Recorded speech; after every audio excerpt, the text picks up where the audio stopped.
What is up, guys? You're back with a reaction video, reacting to a video titled South Korea's Everything Wrong with Society. So we're staying in South Korea with the reaction videos today. But guys, like, comment, subscribe, share the video. If my voice sounds weird, it's because I've still got kind of a flu. But hey, if you're still here, if you're staying here, thank you for watching. Make sure you like, comment, subscribe. Let's get into it. The view from the Mapo Bridge is one of the best in the city.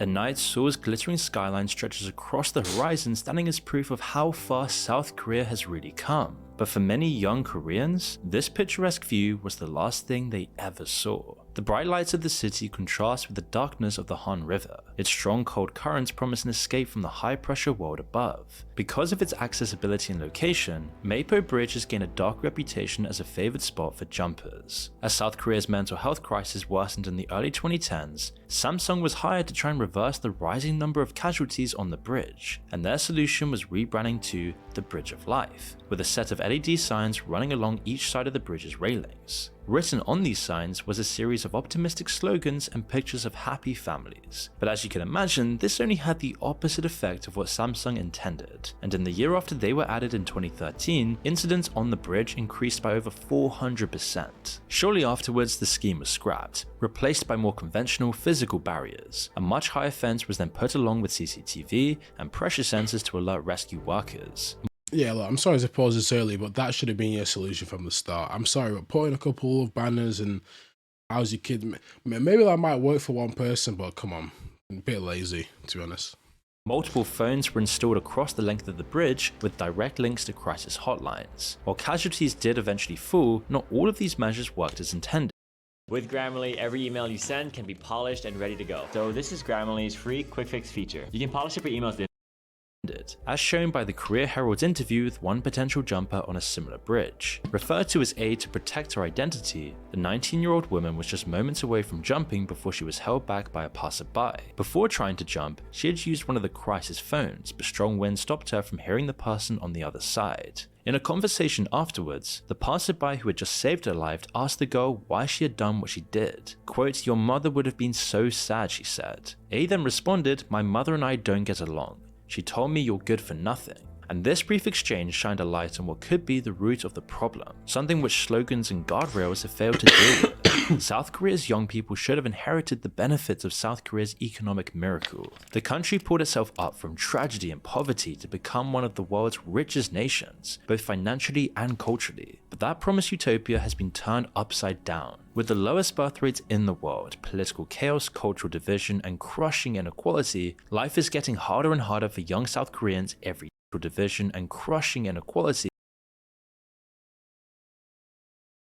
Life is getting harder and harder for young South Koreans every day, but the biggest pressure on them is how brutally competitive education has become in the country. You see, day-to-day life for the average South Korean high school student is eye-wateringly long and stressful. Let's just have a look. If you're a Korean student, your school will most likely start at 8 AM sharp, meaning you'll have to get up far before then. So let's say if you're living in Seoul, you can expect to spend over an hour traveling to school. Add in the rest of the morning routine, and the tightest you can start is 6:30. Well, and that's for everyone, or I'm guessing that's be some people that lives closer to school, right? Maybe? Don't know. Once you arrive, lessons begin, and you'll be working until the end of the day with just a short break for lunch. While most kids have some friends in these classes, they can't ever let their guard down either. As if you're in the system, the competitive nature of your education system pits you against every other kid. Whether it's meddling parents, teachers, or just the way the tests are graded, it's all set up for you to create harsh rivalries, especially at the top. And as you get older as a student, these rivalries will get even more intense as the end draws closer. Finally, you'll finish school around 4:30, but you'd be mistaken if you thought that was anywhere close to the end, as you might only just have enough time to make some instant noodles for dinner as you then head for your extra classes at night school, or otherwise known as Hagwon. As you arrive, this will be even more intense and strict than just your regular school. Every hour you spend, it has to be paid for. Every minute is an investment from your family. Your entire parents' life savings often hang in the balance, and the pressure is insanely immense. To put into perspective, lower income families spend nearly as much on private education as they do on food. So It's obviously a lot of pressure to have on your shoulders. And then finally between 8 and 10 PM or sometimes even later, Hagwon lessons end, and your school day is finally over. But of course, that's only if you forget about homework, one of the most important things of all here. Now, you'd be forgiven for thinking there just isn't enough time for that. How could schools ever expect kids to get this done? Well, the answer is that most of them don't really. It's incredibly common for parents to do at least some of these assignments for their children. The kids are unlucky enough to have parents who are too busy just have even more work on their plates. And with that hour-long commute, kids might be getting back at about 11 PM or sometimes even later. Then they've got to somehow get sleep as quickly as possible despite the fact that they've been sitting still and staring at books and screens all day with incredible stress. And if you don't fall asleep, you'll barely get 6 hours of sleep before school happens all over again. A recent survey showed that young South Korean students are suffering from lack of sleep, and more than half of students chose study as a reason of their sleep deprivation. Especially high school students average 6 hours and 3 minutes, which is about an hour and 15 minutes less than the US high school student sleep amount. This is a silent killer, and one of the worst physical aspects of this whole system. Sleep deprivation is no joke.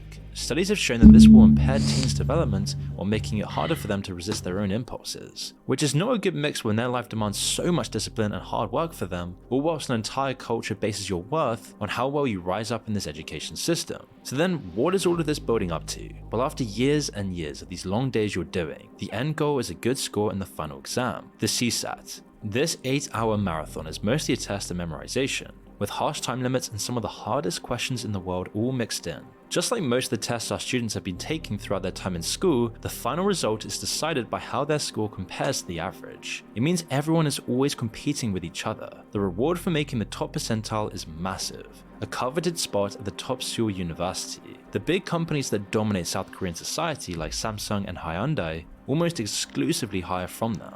One of these jobs will give you and your family access to a good wage, a good reputation. Yeah, which is like, when you see that, it's like, again, it's just like one system to make it to the top. Like, if those companies would just even consider hiring outside of that, that would possibly change a lot that's happening in the country.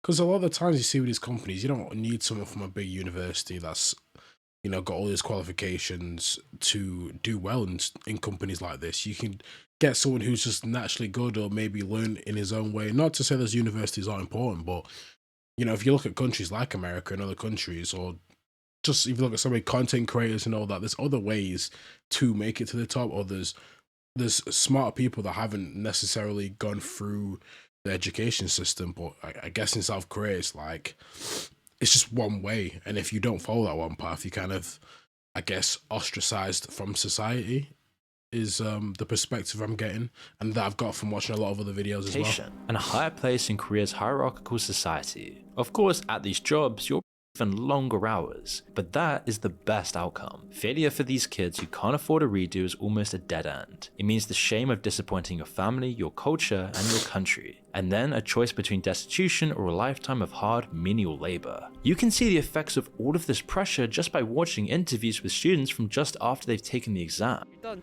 워낙 기대했던 시험이었고 또 1년 동안 되게 열심히 준비했던 시험이다 보니까 시원섭섭하네요.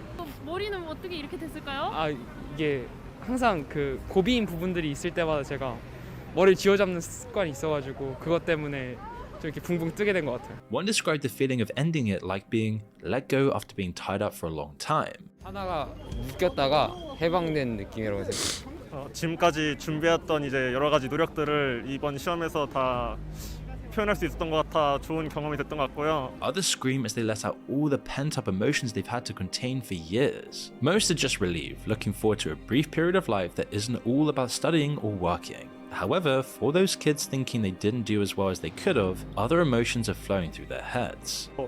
수능을 본 후 어머니가 쓰신 돈이 굉장히 크신데 죄송하다는 죄책감이 먼저. These interviews are great for accessing young people's personal experiences, but this small collection fails to illustrate just how widespread and deadly young mental health problems have become for South Korea. For years, it's been the leading cause for loss of life in South Koreans under 40. South Korea also has the highest rate for any OECD country, a collection of developed economies like the UK, the US, and Australia. While academic stress is a major part of this, it definitely isn't the whole story. Lots of countries and cultures put the same kinds of pressures on their young people. Maybe not to the exact same extent, but it doesn't work as a full explanation, as we still haven't revealed why South Korea's young people are so much worse off than the rest of the developed world. Well, I do think other countries do it, right? Other countries do it, but I think here in the UK and I guess maybe America, I feel like there's not enough pressure to do well, like, because if you see the numbers, I know it had to have dropped. Like, I know it definitely dropped. I know it has to have dropped in terms of, like, over here in Europe with the number of people that are actually getting high scores, but then over in Asia it's like it's too much. So I wonder what the country is that has that middle ground. I probably have to look it up, but the country that has the best kind of, where they encourage education but don't almost make it seem like it's life or death. You know what I mean? I wonder what country has that middle ground, but it's definitely not South Korea. It's definitely not the UK or America really right now. So world. Instead, social media use stands out as a likely suspect, as South Korea also leads the world in both internet coverage and download speeds, as over 97% of the country is interconnected online. Social media use is also somehow much higher than in Western countries, as 92% of South Koreans now use social media in some way, with the average user spending over an hour on it every day. The landscape is quite different, however, a mixture between the Chinese model and Western apps. Like in China, nearly everyone uses a domestically made app which offers a mixture of different uses and services. Korea's version is called KakaoTalk. But unlike China, the market was far more open for Western apps to take hold, and of these, Instagram was by far the most successful, with over 60% of Korean social media users having an active account. And it's also taking control of the youth market. Despite being less popular with the overall population, young people spend nearly twice as much time on Instagram compared to KakaoTalk. Its popularity does make sense. South Korea is a very image-dominated culture. South Korea, just like China because of their shared Confucian heritage, puts a bunch of focus on reputation and saving face. The image you put forward to your friends and community means everything, because acting against cultural norms reflects poorly on you and your family. And this isn't necessarily a negative thing. A brief stroll through most Western cities proves some people could definitely use a bit of shame sometimes. But regardless, the harsh competition we mentioned before has its roots in this kind of culture. Instagram, as the ultimate image-focused platform, has played incredibly well into this culture. It has spiraled things out of control, popularizing the promotion of complete fantasy life for everyone else to see. Airbrushing and filters that were once reserved for beauty magazines have spread to every part of the online world. It's been pushed forward by the entertainment industry, which has always looked for any way to chase perfection and unrealistic standards. And this shift in culture is epitomized by the rise of so-called virtual influencers in South Korea. Even with all the filters, makeup, and surgery, regular influencers and models still weren't perfect enough for marketing teams. So they just turned to completely artificial people to advertise their products. Oh Rosie was the first of these corporate creations. Permanently 21, she popped up on South Korean Instagram in 2020 to fill whatever advertising niche she was required to. The benefits for these companies were endless, as she never gets tired, never refuses a job, doesn't need training, never acts out in public, and never asks for a pay rise. Sometimes she appears on her own, other times her mathematically perfect head is stuck on the top of real human models. In the following 3 months, hundreds of different virtual influencers just like her came onto the scene. They created virtual actors, musicians, and even whole K-pop bands. Any celebrity niche you could name could be filled, and these virtual influencers are now slowly making their way across the ocean. As of late March 2025, H&M have begun using virtual models in their advertising. By superimposing AI images of the models on top of pictures of real people, they can easily attain these inhuman levels of perfection. Oh, is this the future now? Just AI models. Oh god, you know, it is the future. You can't stop it. Like, I just don't think you can. Like, I think, God, I mean, what, the next 10 years, should we say, guys?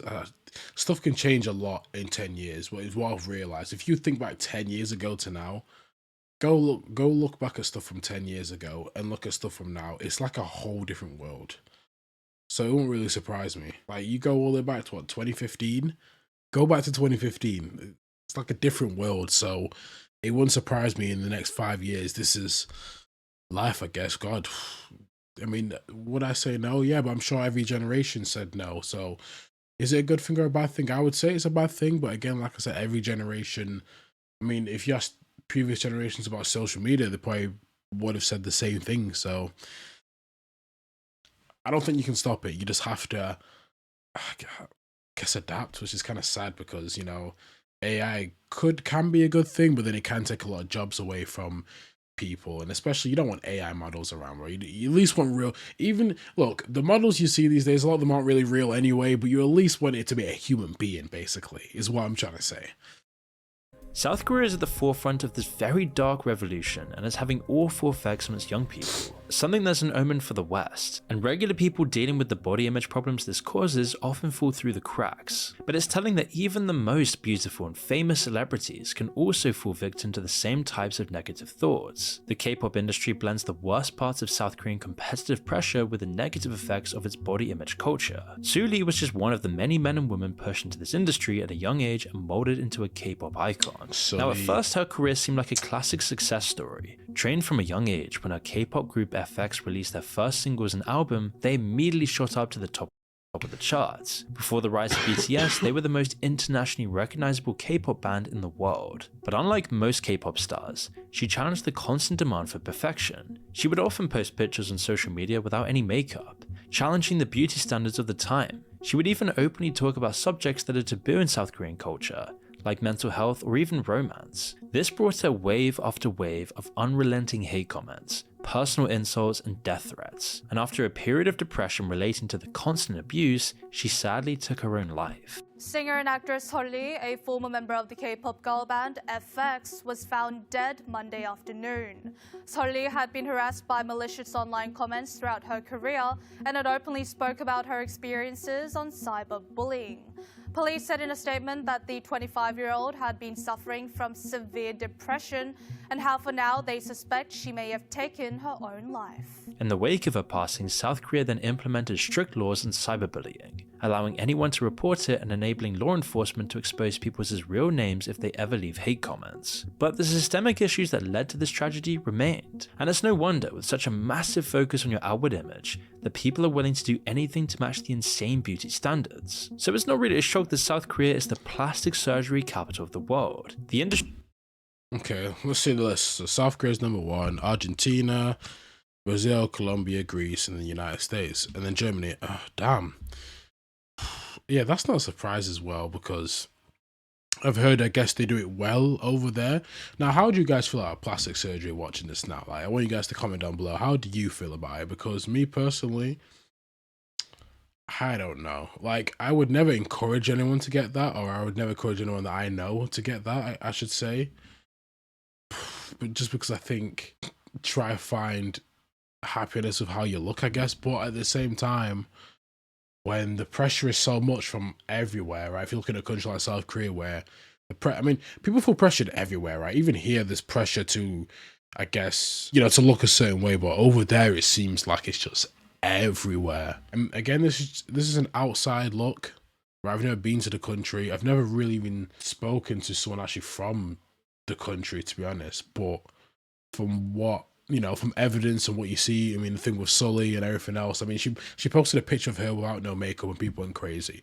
You know what that is? That's too much time spent online. You know, when you spend so much time online and you see these artificial women and artificial, or men as well, but, you know, speaking from a man's perspective, from artificial women, and you see a real woman in real life, a lot of the men seeing that will probably like, oh my, like, the brain couldn't even like fathom like someone with no makeup on, or someone that wasn't, I don't know, like the skin hadn't been whitened or various other stuff. They just couldn't handle it. So, yeah.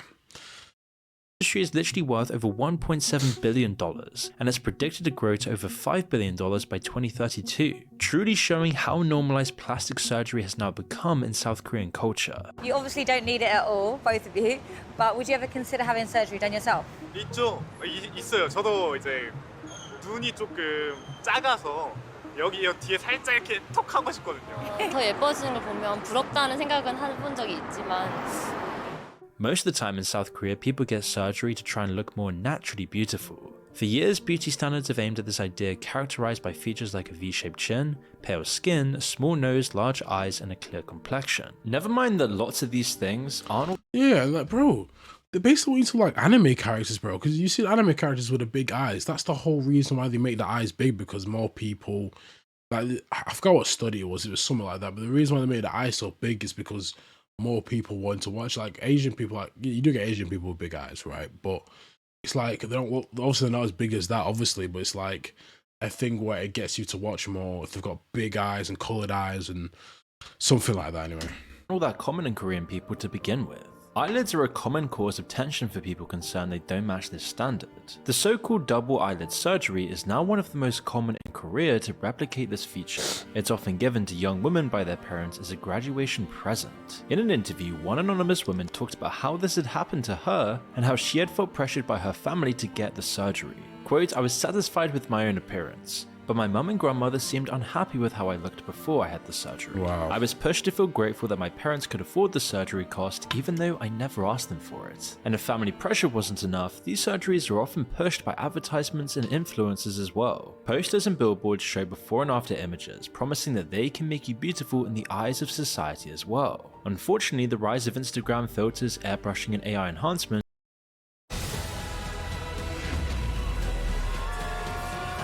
30 million players versus the 5 of us. will only push plastic surgery further. As the beauty standard becomes even more artificial, the results of plastic surgery will only get closer to matching this look. The results are just lots of people left worrying about how they look more than anything else. Like narcissists from Legend, they miss out on life because they can't see beyond their own reflection. And we've only just scratched the surface of the amount of pressure on South Korean society and especially on their young people. It's especially bad because lots of these costs and societal factors have determined the birth rate. But the Kims need help. They've just applied for a recently introduced government child rearing grant. A grant of 500 to 700 euros per month for 2 years is the latest attempt to address South Korea's growing demographic crisis.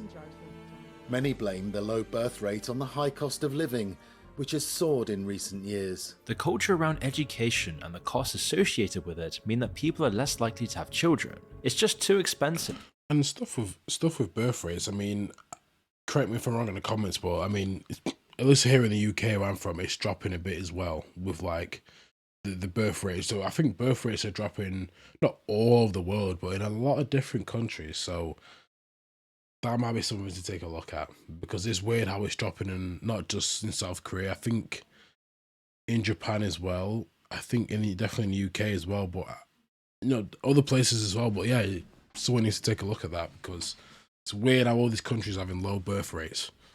Especially recently with the crushing rise in the cost of living. And as South Korean society has gotten more focused on appearances and moved further into the virtual world, it's also ruined the relationship and dating scene. The standards are sky high because of social media. People are more anxious than ever, as everyone just works so much they never have real time for themselves. And the result of all of this is the lowest birth rate in the world, and it's going to be putting even more pressure on the few people that are left. They're not just facing all of these problems, but they're also facing the prospect of supporting a massive generation of elderly people in the near future. And as millions of people leave the workforce and need full-time care or financial support, there aren't going to be enough young people to shoulder the societal burden. All of this pressure has understandably led to a lot of societal division. South Korea has lots of Western ideas, brands, and influences, but most people still adhere to strict gender roles and traditional values. However, today women are increasingly rebelling against them. The 4B movement has been gaining traction for years, and it promotes women completely cutting themselves off from men by saying no to kids, marriage, intercourse, or even dating. Meanwhile, there's also been a huge backlash against all of this happening. Remember the Mapo Bridge from all the way back at the beginning? Well, one of the most high-profile cases where someone lost their life after jumping was based on this. An activist protesting against the changing social landscape threw himself off the bridge as a stunt, apparently assuming he would survive and swim to the shore. But despite having a very high average success rate at saving people, rescue workers took 3 days to find his body. And it doesn't matter where you personally stand on these issues. The fact remains that gender is just one of the many divisions that has actually crept into South Korean society. Age, income, social status, appearance, they're all being used to keep South Korea divided. With all of these long-term problems, you have to wonder why it's all been allowed to continue uninterrupted. Well, the answer actually reveals itself when you uncover the final piece of the puzzle. Who is benefiting from all of this? Ever since the See? What I was just doing, guys. It's money. dictatorship ended, and even a bit before, the real power in South Korea has rested with the chaebol. These family-owned conglomerates own nearly all of South Korea, and they can get away with anything. We've seen their sinister influence throughout the story, like Samsung's dystopian signs on the Mapo Bridge. But everything that's damaged society has been a benefit to them. Take the academic competition. You've got millions of people competing and putting money into this exam to get into the top universities, and the end goal after all of this is a stable job at a chaebol like Samsung or Hyundai. It's a system that indoctrinates people for a lifetime of work, filtering out everyone who can't deal with the hardest problems in 12-hour days. The image-based culture also helps them. It keeps people occupied and concerned with other things. People's eyes will be on themselves or on the entertainment industry, never on what's really going on. The virtual world is just another level to this, and it also stokes the fires of social division as well. That helps them keep fighting over each other rather than the chaebols or their control over politics and life in general. In many ways, South Korea represents the future. In technology, entertainment, and culture, it seems like they're racing ahead. But all of the problems we've discussed are also becoming more prevalent here as well. Competition over earning a good living, an image-focused culture, and falling birth rates are all hitting the West right now. This is what happens to a society when it's left in the hands of a few and designed to serve their interests. And it's why South Korea is both a dystopia and a warning to the West. Damn, guys, look, guys, exactly what I just said. The birth rates are dropping over here as well. Now, would I say South Korea is the model for the future? I don't know about that, but I would definitely say in certain aspects, yes, definitely. Now, again, I think there's another problem because I don't think we're worked hard enough. I think over here in the West, I think it's the other way. I don't think people are encouraged to work at all. Like, if you look at the education system, it's down. Think how many people probably graduated this year. I'm sure the numbers are low in the West, so it's the other way around basically. In terms of like, Korea probably has a problem with too much studying. Over here, it's just not encouraged enough. But wow, you guys, let me know what you think about that video. If you made it this far, if you made it to the end of the video, hey, leave a like, comment, and subscribe, and tell me what you think about this video, and tell me what you think about all the points that I raised in this video as well. Thank you for watching. Peace.